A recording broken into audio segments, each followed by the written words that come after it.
Welcome back to another GM's Corner, where we're going to take a topic from our tome of topics. This time, what we have... Maybe we should say our names first. My name's Alex. My name is Tim. I'm not last this time.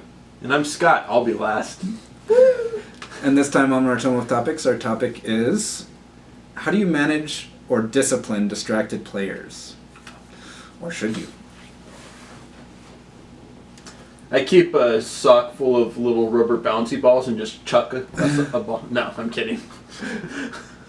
I say the same word over and over again.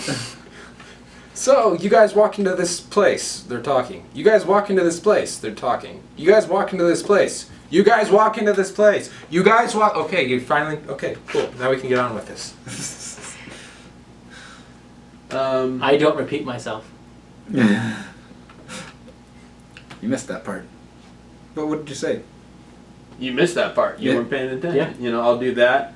If a couple of people, like if we're playing and say we have our friend BJ here and Alex and Tim are talking about, you know, the phone call they got from their sister or whatever, and BJ and Dan are paying attention, well, BJ and Dan are the only two that are interacting in that scene. You two are just off doing, you guys are just standing in the background doing whatever. Yeah. Yeah. I mean, you can even role play that in if you're good enough. You can just be like, "Oh, I'm sorry about that, guys. We were just taking a phone call there. What did I miss?" And talk to one of the players, not the GM. Yeah. Talk to one of the players. Well, and if it's an important phone call, like, you know, your work called or a family member called, that's different. That's different. Yeah. I'm more inclined to go ahead and catch them up as the GM. Yeah. Because I understand that. But if everyone's at the table and everyone should be paying attention and it's just crosstalk, or somebody I don't screwing know. around on their phone game or something. Yep. Mm-hmm. Yep. Another way to get their attention real quick is to throw an ambush in. Yeah. People pay attention real quick when they have to roll initiative because they're getting hit from behind. Roll initiative, biatch. It's Cthulhu and Power Armor. Deal with it. So, I have some interesting things on this too. Yeah, ignorance to me is punishment enough. I don't generally add on to stuff. But I've found the best way to deal with it is to not let them get distracted. And using all the tools that I can to make that happen. Mm-hmm. And the primary thing a GM can do, if you don't have access to music or can't play music for whatever reason, don't engage in the crosstalk. Mm-hmm. Don't. Yeah. It can happen. Ignore it. You know, another thing I'm going to say, because a lot of times in a gaming group, some of those people only get together that once a week or whatever, and so they want to catch up. You can do that beforehand. You can do that afterwards. But as someone who GMs, if you're a player, and players, especially if you're more experienced, should also take part of that responsibility on themselves. Yeah. You're here to play a game, you're here to be involved in a story, be involved in the story. Right. It requires a certain amount of self-discipline.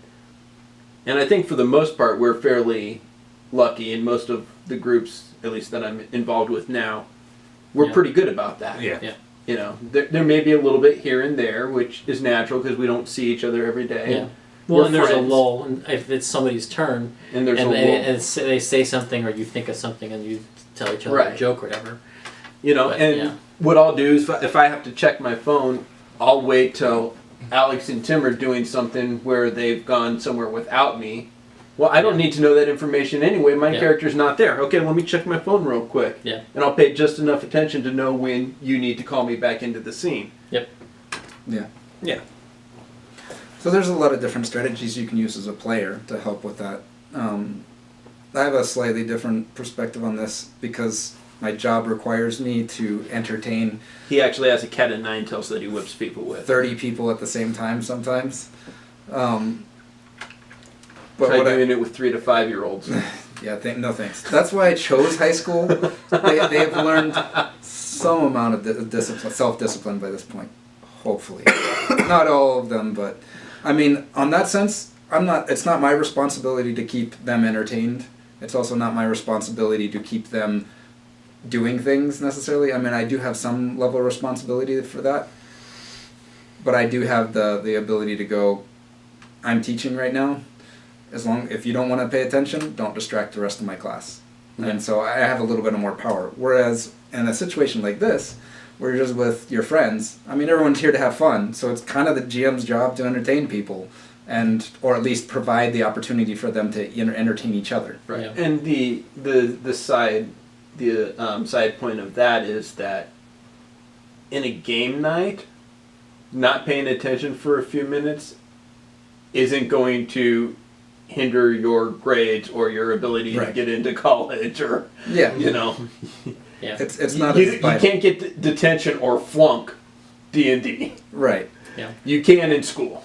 Exactly. And so in this sense, it kind of is the GM's job to entertain the group in some ways. And if their game is so boring that everyone is just like Would rather be talking. would rather be than- talking and playing on their phone than playing the game, then maybe you guys should start a new game. Yeah. This one isn't working for whatever reason. Which has happened. Yes. To a degree, yes. But I'm still, and I'm going to go back to my old point, is that it's cooperative storytelling. And it is, while yes, the GM is responsible for the core of the story, everybody is responsible for their part in their story. So it's not squarely on the GM's shoulder, it's also on the players, which is why I brought up the discipline of the players to avoid that as well, because you're a co-author in this story. So the best advice that we can give, one of the best pieces of advice that we can give a GM is know your players. I mean, it's I can solve most of the problems. Okay, this last semester for school was the first time I've ever met a player for the first time for session 0. I had never met any of the players I had ever played with.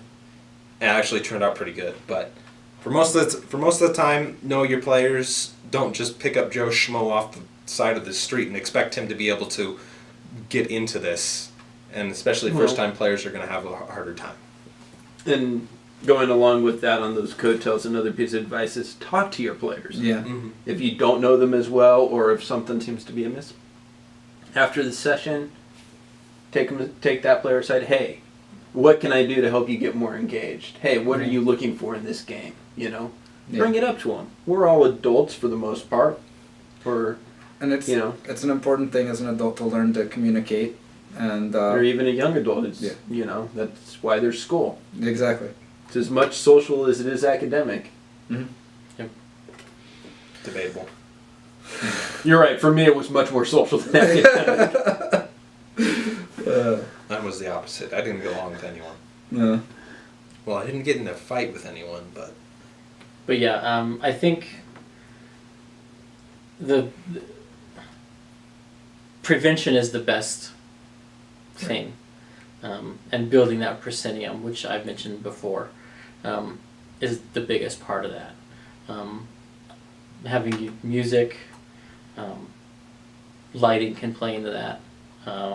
If you've got whatever setup you've got up that you can control lights that way. Alexa will revolutionize D&D. Oh, man. Alexa, lower the lights. Dun dun dun. That would be pretty epic. Everybody roll initiative.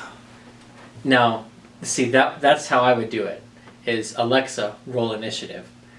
Oh yeah, and the that- lights drop. And the music change. Yeah, that would Until be she so brings cool. her friend Hal. I can't do that, Hal. Oh no. But the other thing about building that proscenium is you as the GM staying focused, keeping everybody on task.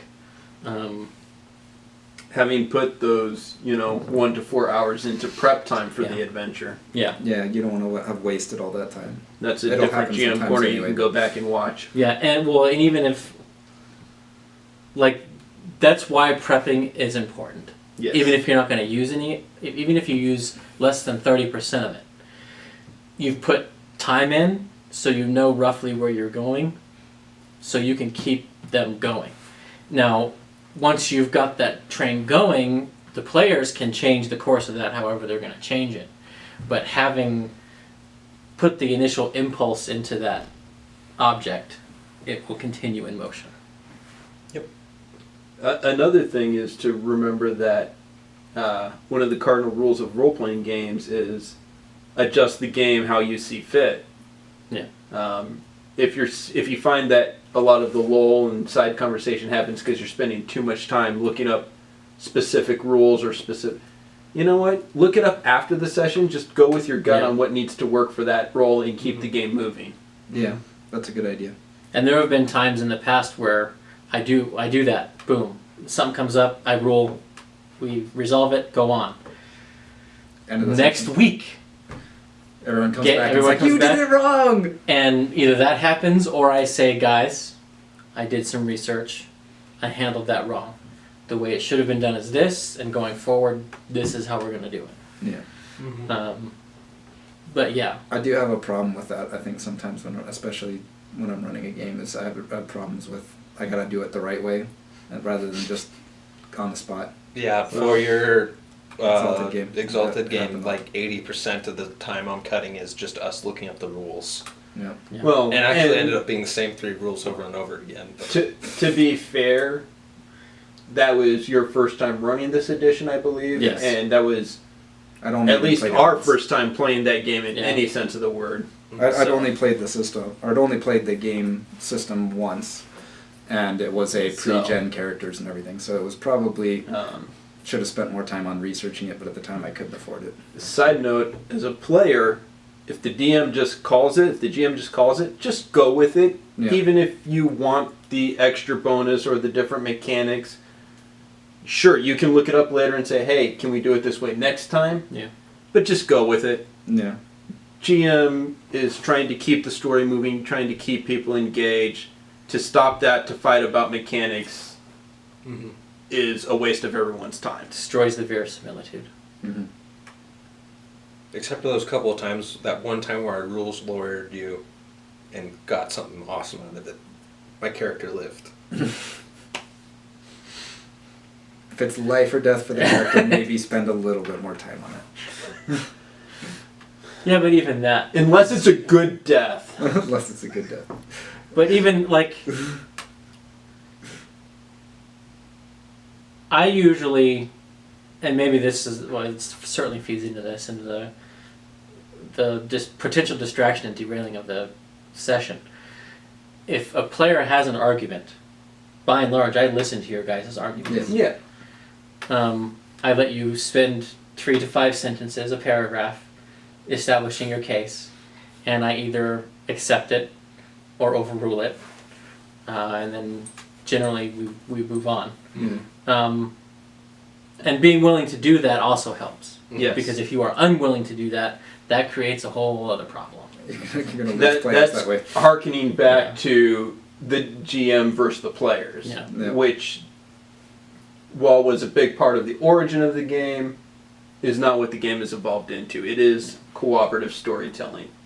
So it's not you versus them, it's you guys together. Yeah. Mm-hmm. What do you guys think?